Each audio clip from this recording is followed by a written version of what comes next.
হাসপাতালে কেমন আছেন অভিনেতা মুশফিক আর ফারহান? জ্বর নিয়ে রাজধানীর একটি বেসরকারি হাসপাতালে ভর্তি হয়েছেন ছোট পর্দার জনপ্রিয় অভিনেতা মুশফিক আর ফারহান। শারীরিক অবস্থার অবনতি হলে শুক্রবার রাতে তাকে আইসিইউতে নেওয়া হয়। তবে বর্তমানে শঙ্কামুক্ত রয়েছেন এই অভিনেতা। তাকে হাসপাতালের এইচডিইউতে ভর্তি করা হয়েছে। এখন কথা বলতে পারছেন তিনি। পরিস্থিতি বুঝে তাকে শিগগির কেবিনে স্থানান্তর করা হবে। তৌফিকুল বলেন, অভিনেতা ফারহানের প্রেশার এখনও কমছে বাড়ছে, স্টাবল হচ্ছে না, যে কারণে এখনও এইচডিইউতে ভর্তি রয়েছেন। আপাতত শঙ্কামুক্ত। এখন খেতে পারছেন, কথা বলতে পারছেন।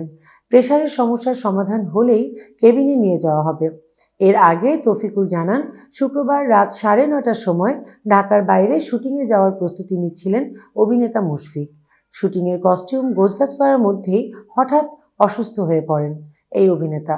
দ্রুততার সঙ্গে রাতেই তাকে ঢাকার একটি বেসরকারি হাসপাতালে এইচডিইউতে ভর্তি করা হয়। সেই সময় এই অভিনেতার প্রেশার 50/70-এ নেমে এসেছিল। প্রেশার বাড়ছিল না। এতক্ষণ বার্তা বৈঠকের সাথে থাকার জন্য ধন্যবাদ। নতুন নতুন তথ্য ও সংবাদ পেতে বার্তা বৈঠকের ইউটিউব চ্যানেল ও ফেসবুক পেজের সাথেই থাকুন।